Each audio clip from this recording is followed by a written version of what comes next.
Vous voyez que dans la Bible, les pharisiens n'arrêtaient pas d'attaquer Jésus du fait que les femmes le suivaient, les prostituées venaient pleurer à ses pieds, venaient essuyer de leurs cheveux ses pieds. Jésus était entouré de femmes. Et Paul lui-même, quand il est parti en Europe, qui a permis son ministère? C'est Lydia qui a financé son ministère. C'est écrit dans votre Bible. De la même manière que Jésus a bouleversé beaucoup de choses, il a donc bouleversé la relation homme et femme en ramenant les femmes dans l'œuvre de Dieu contre la vie des hommes, y compris contre ses propres disciples. C'est ça que nous révèle la parole de Dieu. Ça fait que dans les premières églises, il y avait maintenant des hommes et des femmes. Vous noterez que dans le temple, quand vous prenez le plan du temple, il y a la place des femmes, la place des hommes. Mais pour qu'au temps de Paul, il faille dire qu'est-ce qu'il faut faire des femmes, c'est que maintenant les femmes étaient assises dans l'église. C'était déjà une révolution. Il faut analyser les contextes avant de commencer à parler. Et dans les assemblées chrétiennes, un peu comme on le fait heureusement ici maintenant par les questions-réponses, c'est pas que quelqu'un reste ici, parle, et puis on dit amen, tout le monde s'en va. Ils étaient assis autour, c'est comme un cercle, et c'était des discussions. C'était comme un peu des discussions autour de la foi. Donc c'était animé, c'était interactif. Comme Jésus, maître, pourquoi si? Il répondait, maître, pourquoi? Donc c'était interactif. C'est pas comme nos assemblées où il y a une star et le public en face. Or, vous savez, les femmes, quand elles ont un peu de liberté, c'est pour ça que Dieu dit qu'elles sont délicates, il faut qu'on les gère. Elles aiment bien exagérer. Les femmes qui étaient maintenant dans l'assemblée, il y a plein de choses qu'elles ne comprenaient pas. Les gens comme les Paul et les autres avaient depuis toujours été dans le temple, avaient lu les manuscrits, avaient été initiés. Ils étaient comme des lettrés dans la foi. Les femmes sont comme, c'est comme si aujourd'hui on prend l'Assemblée nationale, on met des femmes qui sortent de leur village parce qu'on leur donne le droit. Mais elles vont poser des questions. Quand le député va dire motion de procédure, pardon, c'est quoi motion de procédure? On a fini par dire, les femmes là, pour les choses que vous ne comprenez pas là, taisez-vous en public. Comme vos maris, ça fait longtemps qu'ils sont éduqués, eux ils sont déjà initiés. Les questions que vous avez à poser sur ce qu'on dit, posez-les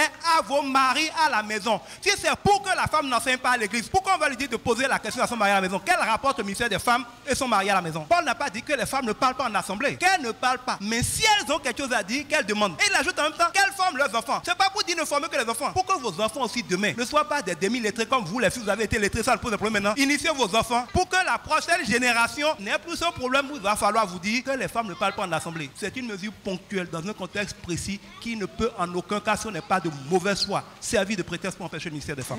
Mais vous allez voir que tous les modèles bibliques de femmes que Dieu utilise puissamment, Dieu les montre souvent soumis à leur mari. Par exemple, on parle de tous les juges, on ne parle pas de leurs femmes, mais on dit Déborah, épouse de Lapido. Ça veut dire qu'on montre qu'elle a beau être juge en Israël, en tant qu'épouse, elle restait soumise à son mari. Vous prenez Joyce Meyer, elle ne va jamais enseigner sans trouver le moyen de parler de son mari. Prenez Maman Carambéry, elle parle de son mari. Vous allez voir aujourd'hui, il y a plein de générations de grandes femmes de Dieu qui ne sont pas des femmes rebelles, mais des femmes soumises à leur époux, mais que Dieu utilise puissamment.